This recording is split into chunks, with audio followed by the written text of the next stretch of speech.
hablaremos un poco de la órbita. Como generalidad, entender que la órbita es una estructura bilateral que se encuentra a ambos lados de la cavidad nasal, por debajo de la fosa craneal anterior y por sobre lo que es el seno maxilar. Fíjense que a pesar de estar por debajo de la fosa craneal anterior, en su propia cavidad orbitaria, esta órbita se conecta con la fosa craneal media a través de este conducto óptico, específicamente su contenido, el nervio óptico. Además, tiene una forma de cono, donde su base apunta hacia anterior y su vértice apunta hacia posterior y levemente medial. Si hablamos de contenido, el contenido de esta cavidad orbitaria está compuesta por, obviamente, el globo ocular, un conjunto de músculos extrínsecos que nos permiten mover el ojo, tejido adiposo, en su borde superolateral encontraremos la glándula lagrimal y también el saco y canalículos a nivel de su borde infromedial, en conjunto de diversos vasos sanguíneos y nervios que pasan por acá. Si nos vamos a continuación a la órbita, fíjense que tenemos paredes óseas, siendo el techo específicamente el hueso frontal y parte del ala menor del efenoides. Si nos vamos por la base, tenemos específicamente el hueso cigomático, tenemos el hueso maxilar, bien, y también en el fondo, dentro de esta misma base, el hueso palatino. Si nos vamos hacia su pared lateral, tenemos tanto cigomático como frontal, con sus respectivos procesos, frontal del cigomático, bien, y proceso cigomático del frontal. Por medial, la pared está compuesta del proceso maxilar del frontal, proceso frontal del maxilar, hueso lagrimal, la lámina orbitaria del etmoides. También, así como sus paredes, tenemos los bordes. Acá está por arriba el borde supraorbitario. Bien, por acá el borde inferior nuevamente está formado por este cigomático y maxilar. Ya, por lateral el cigomático y parte del proceso cigomático frontal. Y por medial, ¿cierto?, el proceso frontal del maxilar principalmente. Si vemos el fondo, dijimos que el fondo de este cono apunta hacia posteromedial, donde encontramos diversos forámenes. El primero que se ve acá es el conducto óptico que nos conecta con la fosa craneal media, lugar por donde pasa el nervio óptico en conjunto con la arteria oftálmica. Luego, inmediatamente inferior, una fisura, es decir, un agujero alargado, que es la fisura orbitaria superior, ya que se da a nivel superior de la órbita, lugar donde pasa el oculomotor, el troclear, el abducens y la primera rama del trigémino, ya dividida en sus tres raíces finales, que es la frontal, la lagrimal y la mucociliar, y también dos venas oftálmicas. Finalmente encontramos la fisura orbitaria inferior, que nos va a conectar esta cavidad orbitaria con lo que es la fosa pterigo-palatina. Y un par de agujeros etmoidales anteriores y posteriores para el paso de los mismos nervios que acabamos de mencionar. ¿Qué es el párpado? El párpado es una estructura que nos protege en gran parte del globo ocular. Fíjense que está formado por epidermis, ya la capa más externa de la piel, está formada por dermis también y escasa tela subcutánea. De hecho, el párpado debe ser una de las estructuras que tiene menor cantidad de tejido adiposo del cuerpo humano, ¿ya?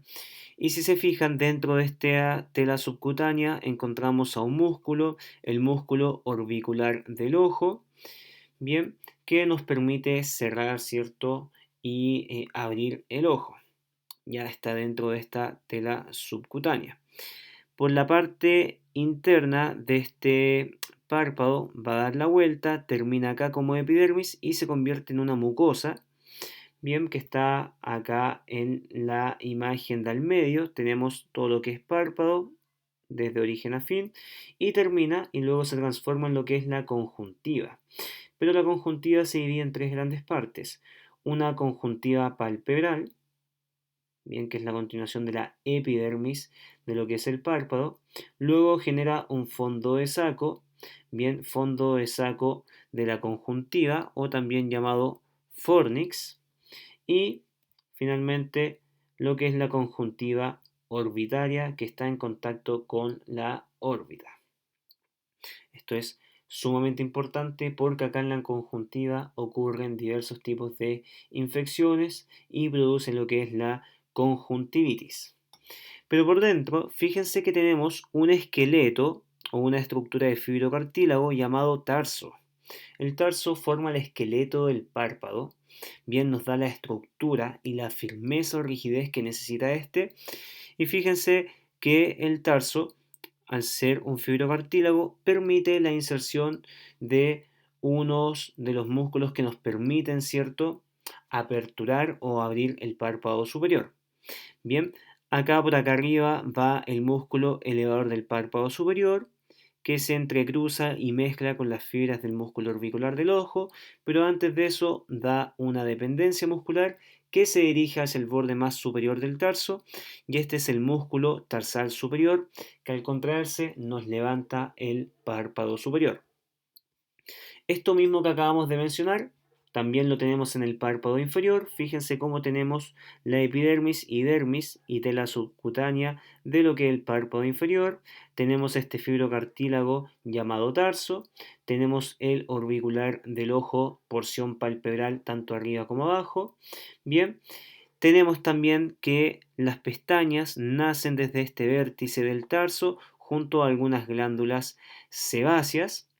Y eso pasa tanto en párpado superior como inferior, pero a diferencia del superior con el inferior, en el superior llega el músculo tarsal superior, que es una dependencia del músculo elevador del párpado superior. Sin embargo, por acá abajo vemos que no llega ningún tendón asociado al tarso inferior, por ende no podemos abrir lo que es el párpado inferior como lo hace el párpado superior. Si vemos un poco este armazón, voy a guiarme un poco con la pluma. Bien, lo vamos a hacer en color azul. Tenemos esta parte central que estoy pintando que corresponde al esqueleto o armazón central, que es el tarso superior y tarso inferior. Bien, y todo lo que queda acá afuera vendría siendo lo que es el septo orbital. Bien, septo orbital, que fíjense que va desde el hueso y termina finalmente acá en el tarso. Ya lo tenemos tanto en el párpado superior como en el párpado inferior. Y esta es una estructura bastante importante, acá la estoy pintando, ¿ya? Bastante importante porque nos separa la grasa extraorbitaria con la grasa intraorbitaria. Por cualquier tipo de infección esto es sumamente importante separarlas para que una infección que esté afuera no pase a ser una infección interna, por ejemplo, alguna complicación de alguna conjuntivitis.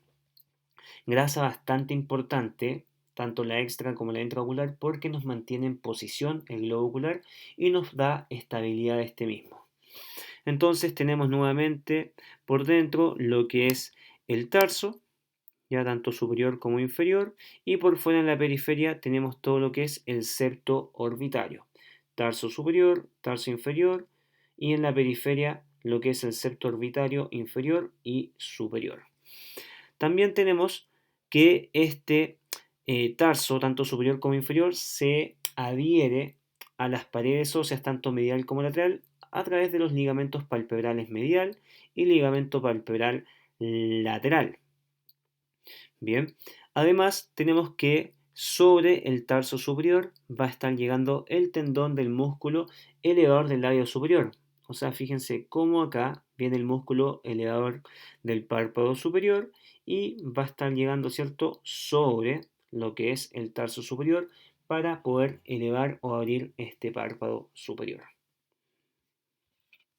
En resumen, tenemos piel, tenemos tela subcutánea con el músculo orbicular del ojo, específicamente la porción palpebral. Luego tenemos lo que es el tarso superior. Al tarso superior está llegando este eh, puente o septo orbitario superior. Bien, y si nos vamos a la vuelta por la parte interna, tenemos una mucosa que es la conjuntiva, conjuntiva palpebral, tenemos el fondo de saco de lo que es esta conjuntiva y finalmente la conjuntiva orbitaria. Lo mismo pasa por acá abajo, a excepción de que acá no existe ningún músculo que llegue directamente a lo que es el tarso inferior, por ende no va a bajar o descender este párpado inferior. Recuerden que la función del septo orbitario, tanto inferior como superior, es separar el tejido adiposo extraorbitario con el tejido adiposo intraorbitario, importantísimo para prevenir infecciones e importante para dar la estabilidad y sostén o firmeza al globo ocular.